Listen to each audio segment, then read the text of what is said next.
বেদে আমাক কৈছে যেটো আমি শৰীৰ ধাৰণ কৰিছো এই শৰীৰটো হ'ব লাগিব যে পৰু প্ৰকাৰায় শৰীৰ মেতদ যেটো শৰীৰ আমি লাভ কৰিছো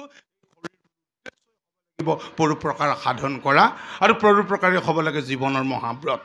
যদি প্ৰকৃতিৰ বক্ষত থকা প্ৰত্যেকটো জীৱই পৰু প্ৰকাৰ সাধন কৰিব পাৰে তেনেহলে আমিতো মনুষ্য প্ৰকৃতিৰ পৰা বিচ্ছিন্ন নহয় আমি প্ৰকৃতিৰ মাজৰে এজন কিন্তু আমি পাহৰি যাওঁ সেইকাৰণে ভাওনাই আমাক শিকায় এই কথা কি শিকায়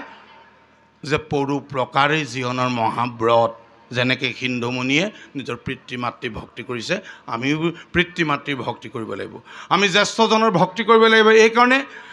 কাৰণ প্ৰত্যেকজন ব্যক্তি একোখন মহাকাব্য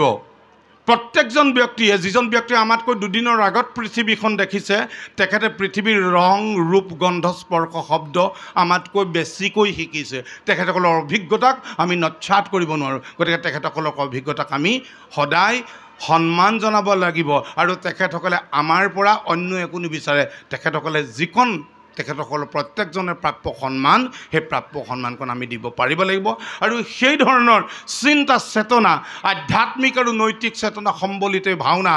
প্ৰথমে কোৱা হৈছিল যে 7জন দৰ্শকে একে সময়তে গ্ৰহণ কৰে কেনেকৈ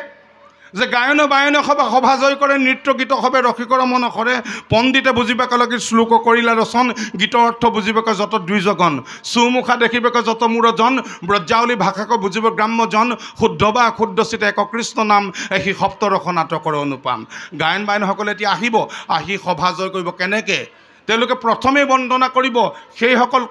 পৃথিৱীৰ পৰম সত্যটোক ক'ব কেনেকৈ যে চাং শ্ৰীমদ যশোদা চুত পদ কমলে নাস্তি ভক্তি নৰনাং যে চাং আভিৰ কন্যা প্ৰিয়গণ কথনে নানুৰক্ত ৰসজ্ঞা যে চাং শ্ৰীকৃষ্ণ লীলা ললিতানি সাজুৰ নৈব্য কৰ্ণু ধিকেতাং ধিকেতাং ধিকেতাং কথয় তিনিয়তং কীৰ্তনস্তু মৃদংগ অৰ্থাৎ যিসকল ব্যক্তিৰ